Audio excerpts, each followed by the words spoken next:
తెలుగు రాష్ట్రాల్లో ఇప్పుడు మారుమోగుతున్న పేరు కొక్కల విద్యాసాగర్. ఇతను కృష్ణా జిల్లా పరిషత్ మాజీ చైర్మన్ కొక్కల నాగేశ్వరరావు కొడుకు. 2014లో వైసీపీ పెనంలూరు నుంచి ఎమ్మెల్యేగా పోటీ చేశాడు. పొలిటికల్ గా మనోడికి బాగానే పవర్ ఉంది, కానీ దాన్ని కామం కోసం కొక్కలా వాడుకున్నాడనే తీవ్ర విమర్శలు ఎదుర్కొంటున్నాడు. ఎందుకంటే ఎవరైనా సరే ప్రేమించి మోసం చేస్తే అమ్మాయిని వదిలేస్తారు, కానీ ఈ కొక్కల విద్యాసాగర్ తన పలుకుబడిని ఉపయోగించి పాపం ఆమెను ఆమె తల్లిదండ్రులను కూడా వేధించాడు. ఇక్కడ మరో విశేషం ఏమిటంటే అధికారులు కూడా వైసీపీ పోలీసుల్లా మారిపోయారు. చట్టాన్ని యథేచ్ఛగా అతిక్రమించారు. ఎంతలా అంటే ఆదర్శంగా తీసుకోవాల్సిన ఐపీఎస్లు కూడా వైసీపీ నాయకుల సేవల్లో తరించారు. పాపం మహిళలను కూడా చూడకుండా ఎక్కడో ముంబై నుంచి మహిళలను తీసుకొచ్చి నిర్బంధించి వేధించి దొంగ కేసులు పెట్టారు. మరి అధికారం ఉన్న వాళ్లే ఇలా చట్టాన్ని అతిక్రమిస్తే వారిని కాపాడేదెవరు? ఒకవైపేమో మహిళలకు భద్రత లేదు అని మనం గొంతెత్తుతున్నాం, దేశవ్యాప్తంగా ఆందోళనలు చేస్తున్నాం, కానీ నేతలు పోలీసులే మహిళలను వేధిస్తే ఇక ఎవరికి చెప్పుకోవాలి? చివరకు ఐపీఎస్లే దారి తప్పి దిగజారితే ఎవరు కాపాడాలి? చెడిపోతున్న ఈ సమాజానికి రక్షణ ఎవరు? ఈ కుక్కల విద్యాసాగర్ కామాంధుడిలా మారాడు. మనోడు 2015లో హైదరాబాద్ లోని ఓ పెళ్లికి హాజరయ్యాడు. అక్కడకు అమ్మాయి ఫ్రెండ్ గా ముంబై హీరోయిన్ కాదంబరి జత్వాని పెళ్లికి హాజరైంది. అక్కడే ఈ కుక్కల విద్యాసాగర్ సదరు హీరోయిన్ అందం చూసి ఫ్లాట్ అయ్యాడు. ఇక డబ్బుంది, అధికార పార్టీ అండుంది, స్నేహితుడంటూ మాట్లాడాడు. ఆ వెంటనే ప్రేమన్నాడు. కాదంబరికి కూడా నచ్చడంతో ఆమె కూడా లవ్కు ఓకే చెప్పేసింది. ఇంకేముంది, మనోడు ముంబై వెళ్ళాడు, ప్రేమన్నాడు, దగ్గరయ్యాడు, పెళ్ళన్నాడు, శృంగారం చేశాడు. పెళ్లి చేసుకుంటానని నమ్మించడంతో కాదంబరి నిజంగానే నమ్మేసింది. ముంబై వెళ్లి మరి కాదంబరి జత్వానిని శారీరకంగా వాడుకున్నాడు. ఆ తర్వాత పెళ్లి పేరుతో ఎన్నో ప్రాంతాలకు తీసుకెళ్లి అక్కడ కూడా వాడుకున్నాడు. కానీ ఈ కుక్కల ప్రియుడికి పెళ్లైందని, అతని టార్చర్ భరించలేక 14 నెలలకే వదిలేసి వెళ్లిపోయిందని తెలుసుకుంది కాదంబరి. ఇక తనతో కూడా దారుణంగా ప్రవర్తించడంతో నిజస్వరూపం తెలుసుకొని అతన్ని దూరం పెట్టింది. కానీ హాయిగా ఎంజాయ్ చేస్తున్న అందమైన హీరోయిన్ తనను దూరం పెట్టడంతో నిజంగానే కుక్కలా మారిపోయాడు విద్యాసాగర్. ఆమెతో గతంలో దిగిన ఫోటోలను వీడియోలను పంపించి వేధించసాగాడు. అంతేకాదు తాను నగ్నంగా పడుకొని వీడియో కాల్స్ చేసి వేధించేవాడు. ఆ తర్వాత అసభ్యకరంగా మెసేజ్లు పంపి తనతో ప్రేమను కొనసాగించాలని, శృంగారం చేయాలని వేధించాడు కుక్కల విద్యాసాగర్. దీంతో ఆమె వేధింపులు భరించలేకపోయింది. అప్పటి వరకు అతను అధికార పార్టీ నాయకుడనే కారణంతో కాస్త భయపడింది. కానీ వేధింపులు ఎక్కువ కావడంతో పోలీసులు న్యాయం చేస్తారనుకుంది కాదంబరి. కానీ ఆ నేతలు మహిళ కష్టాలను చూడకుండా అధికారం ఉందని ఆంబోతుల్లా వ్యవహరించారు. చివరకు చదువుకున్న ఐపీఎస్లు కూడా మహిళను కాపాడాల్సింది పోయి వైసీపీ పోలీసుల్లా మారారు. కాదంబరి వాస్తవానికి పోలీసులకు ఫిర్యాదు చేస్తానని బెదిరించింది. కానీ ఎక్కడో కుక్కల విద్యాసాగర్ తనకు తన కుటుంబానికి ఎన్నికల ముందు దెబ్బ పడుతుందని భయపడ్డాడు. దీంతో నాటి ఆల్ ఇన్ వన్ మంత్రి అయిన సద్దల రామకృష్ణారెడ్డిని కుక్కల విద్యాసాగర్ సంప్రదించాడు. ఎన్నికల ముందు పార్టీకి, తమ కుటుంబానికి డ్యామేజ్ జరిగే ఛాన్స్ ఉందని సాయం చేయాలని కోరాడు. దీంతో ఆయన నాటి పోలీస్ కమిషనర్ అయిన కాంతి రాణాను కుక్కల విద్యాసాగర్ పనిని సెటిల్ చేయమని కోరారు. అంతే, ఆయన తన అధికారాన్ని యథేచ్ఛగా చేసేశారు. ఓ ఫోర్జరీ డాక్యుమెంట్ ఆధారంగా సదరు హీరోయిన్ కాదంబరి జత్వానిపై దొంగ కేసు పెట్టాడు కుక్కల విద్యాసాగర్. ఇక్కడ చేసిందే కుక్క కంటే గలీజ్ పని, కానీ దానికి ఐపీఎస్లు కూడా గజ్జంటించుకున్నారు. సజ్జల ఆదేశించాడని కింది అధికారులు పాటించారు. కమిషనర్ కాంతి రాణా ఆదేశించడంతో ఐపీఎస్ అధికారి విశాల్ గున్ని ఆధ్వర్యంలో ఫిబ్రవరి 3న పోలీస్ అధికారులు ముంబై వెళ్లారు. పూర్తిగా అనధికారికంగా ఓ తప్పుడు పనికి ఏకంగా ముంబైకి విమానంలో వెళ్లారు నాటి పోలీసులు. ACP Ramanamurthy, Hanumantharao, SI Sharif, CI Muthyala Satyanarayana వెళ్లారు. ఏకంగా ఇంట్లోకి వెళ్లడంతో బేపచ్చం సృష్టించారు. ఇప్పుడు వైసీపీ ప్రభుత్వం ఏపీలో ఉంది, మీరు మాతో పెట్టుకోవద్దు, మేము మాజీ సీఎం చంద్రబాబు నాయుడునే జైల్లో వేశాం, మీరు అతిగా చేస్తే ఊరుకోం, మీ మీద కుక్కల విద్యాసాగర్ ఫోర్జరీ కేసు పెట్టారు, మీరు విజయవాడ రావాలని బెదిరించారు. అంతేకాదు నాడు ముంబై స్థానిక కోర్టులో ప్రవేశపెట్టి ట్రాన్సిట్ వారెంట్ తో విజయవాడ తీసుకొచ్చారు. విజయవాడలోని వీటీపీఎస్ అతిథి గృహంలో కాదంబరి, ఆమె 70 ఏళ్ల వృద్ధులైన తల్లిదండ్రులను కూడా రహస్యంగా ఉంచారు.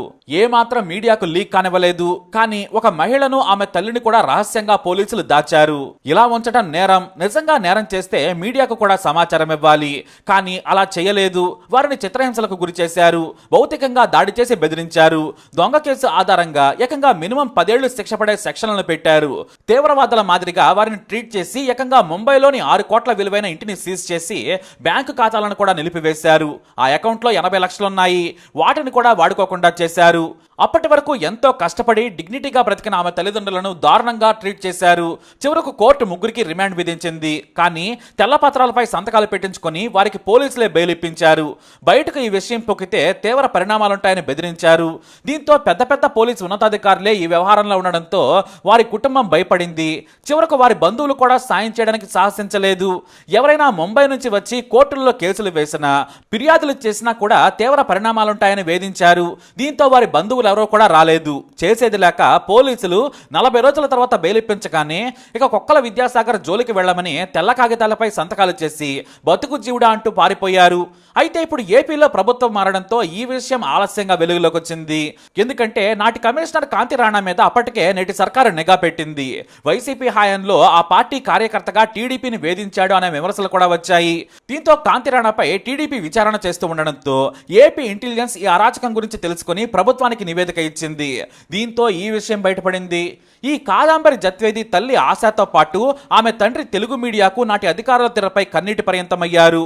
చెయ్యని నేరానికి నేటికి తాము నిద్రలేని రాత్రులు గడుపుతున్నాం, తమ బ్యాంక్ అకౌంట్లు, ఇల్లు అన్నింటినీ కోర్టు పరిధిలోకి తీసుకెళ్లారని, జీవితాంతం కష్టపడి సంపాదించిన ఇల్లు సహా అన్నింటినీ పోలీసులు లాక్కొని ఇబ్బంది పెట్టారు, నేటికి ఆ కేసు మా మీద ఉందని వాపోయారు.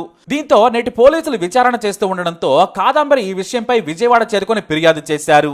ఇక్కడే మరో కేసు కూడా వెలుగులోకి వచ్చింది. గతంలో ప్రముఖ వ్యాపారవేత్త సజ్జన్ జిందాల్పై నటి కాదంబరి జత్వాని అత్యాచారం కేసు పెట్టింది. తనను అత్యాచారం చేశాడని ఆమె ఫిర్యాదు చేయడంతో కేసు నమోదు చేశారు. కానీ ఈమె ప్రేమ వ్యవహారం కాస్త వెలుగులోకి రావడంతో కాదంబరిని కిడ్నాప్ చేశారు. సదరు యువతి కేసును విత్డ్రా చేసుకుంది. జేఎస్డబ్ల్యూ స్టీల్ అధినేత సజ్జన్ జిందాల్పై రేప్ కేసును కోర్టు కొట్టేసింది. ముంబై పోలీసులు హీరోయిన్ వ్యాపారవేత్త అయిన సజ్జన్ ఇరికించాలనుకుందని రిపోర్ట్ ఇచ్చారు. ఇక సజ్జన్ ఆ తర్వాత కాంగ్రెస్ నుంచి బీజేపీలో చేరారు. అయితే ఇక్కడ కొక్కల విద్యాసాగర్ ఎందుకు కాదంబరి జత్వానీని, ఆమె కుటుంబాన్ని కిడ్నాప్ చేశాడనేది తెలియాల్సి ఉంది. జిందాల్ కోసం చేయించారా, లేదా జిందాల్ నాటి వైసీపీ నేత సజ్జల రామకృష్ణారెడ్డి ద్వారా కాదంబరిని బెదిరించి ఉపయోగించుకున్నారా తేలాల్సి ఉంది. ఎందుకంటే ఈ వ్యవహారంలో పెద్ద ఎత్తున డబ్బు చేతులు మారినట్లు పోలీసులు అనుమానిస్తున్నారు. చంద్రబాబు ప్రభుత్వం కూడా ఈ కేసును సీరియస్ గా పరిగణించింది. ఈ కేసులో కొక్కల విద్యాసాగర్ ఎక్కడున్నాడనేది ఇప్పుడు మిస్టరీగా మారింది. ఇతను కాదంబరి కుటుంబం మీద తప్పుడు కేసు పెట్టారు. దీంతో కమిషనర్ కాంతి రాణా అతిగా వ్యవహరించారు. ఇతర అధికారులు కూడా ఓవర్ చేసి మహిళను నిర్బంధించారని తేలింది.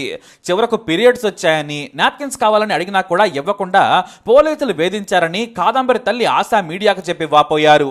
ఇలా పోలీసులే వేధిస్తే మేము ఎవరికి చెప్పుకోవాలని కన్నీటి పర్యంతమయ్యారామె.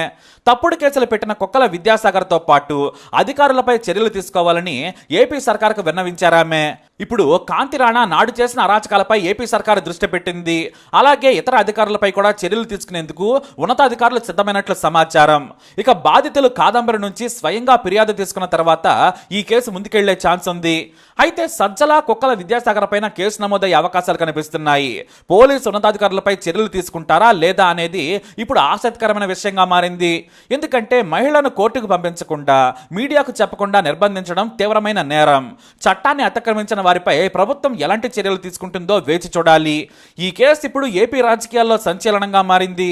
వైసీపీ నేతలు మాత్రం ఈ వ్యవహారంపై పెద్దగా మాట్లాడటం లేదు. మొత్తానికి వారానికి ఓ కథ చొప్పున అన్ని బయటకు వస్తున్నాయి. మరి ఈ కేసు ఎక్కడి వరకు వెళ్తుందో చూద్దాం. ఈ వీడియో అప్డేట్స్ కోసం మై ఛానల్ ఫాలో అవ్వండి. అలాగే తప్పకుండా సబ్స్క్రైబ్ చేసుకోండి.